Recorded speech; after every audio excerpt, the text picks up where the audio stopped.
20 years ago tonight, 246 people went to bed ahead of their morning flights. Around 2,600 people went to bed before having to go to work in the morning. 343 firefighters, 60 police officers, and 8 paramedics went to bed in preparation for their shift. None of them saw past 10 a.m. September 11th, 2001. Tomorrow marks the 20th anniversary of the terror attacks on New York City and the Pentagon.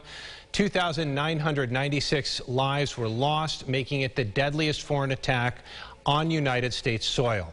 A day Americans will, of course, never forget. And tonight, as part of our series of stories of local people impacted directly by 9/11, we head to Shortsville to talk to the fire chief there who responded to Ground Zero in the days immediately after the attacks for recovery efforts. Christian Garzone has this story for us.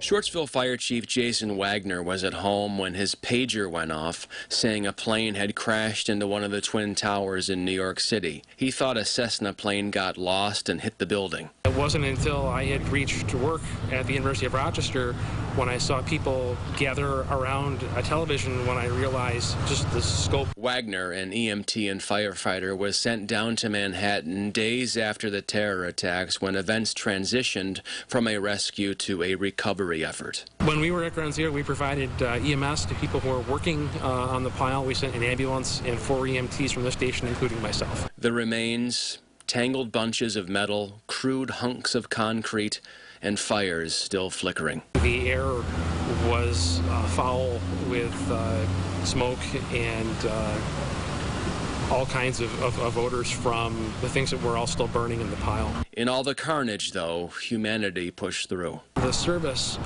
that people committed to each other and giving of themselves. He's hoping that unifying resolve in the weeks after 9/11 can once again visit Americans. That spirit now, sadly, lacking. I haven't felt a surge of patriotism like that since that time in my life. He says we can all take a page from the rescue efforts 20 years ago and do good in our own communities. Treat September 11th with remembrance, but also make it a day of service.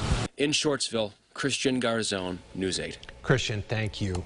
Shortsville's fire department also has a piece of the Twin Towers on display with their fire memorial in front of the station.